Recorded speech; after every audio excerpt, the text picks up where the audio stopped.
Voici l'aide auditive HD 150. Nous allons vous montrer comment utiliser et entretenir cette aide auditive. Pour insérer la pile, vous devez dans un premier temps ouvrir le compartiment à pile.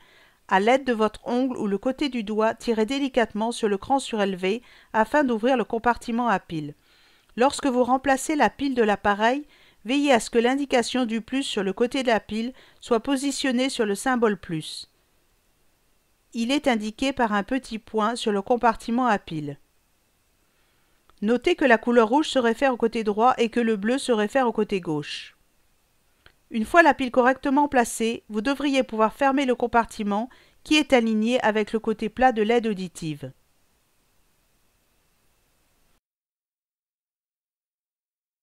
Il est normal que l'appareil émette un sifflement si vous le tenez dans votre main fermée.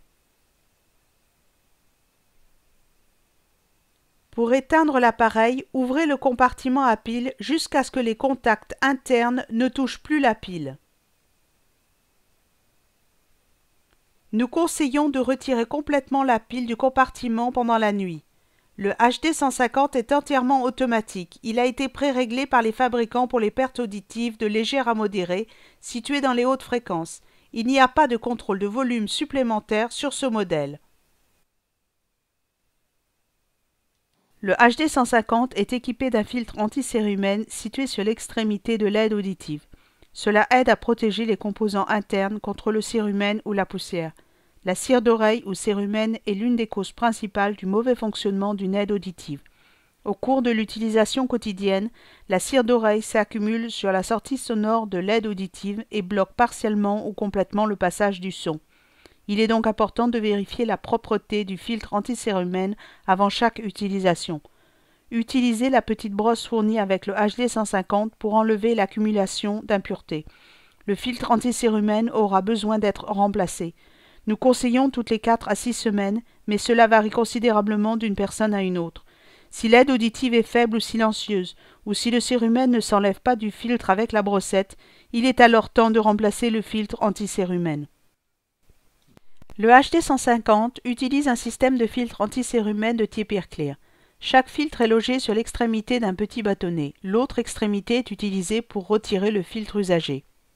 Saisissez un petit bâtonnet de remplacement. Insérez l'extrémité du bâtonnet, tournez et retirez le filtre usagé. Avec l'autre extrémité du bâtonnet, insérez le nouveau filtre sur l'aide auditive.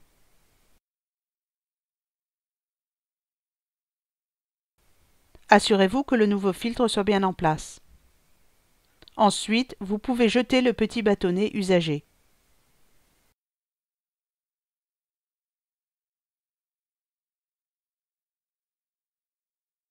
Une petite brosse souple peut être utilisée pour nettoyer le contour et l'ouverture du micro. Si vous utilisez le HD 150 avec des embouts, ils devront eux aussi être nettoyés régulièrement pour éviter l'accumulation de cérumen. Ils peuvent être nettoyés avec une lingette ou lavés dans une eau légèrement savonneuse. Si vous utilisez de l'eau, veillez à ce qu'ils soient entièrement secs avant de les repositionner sur l'aide auditive. Les embouts se détériorent au fil du temps et il sera nécessaire de les remplacer tous les 3 à 6 mois.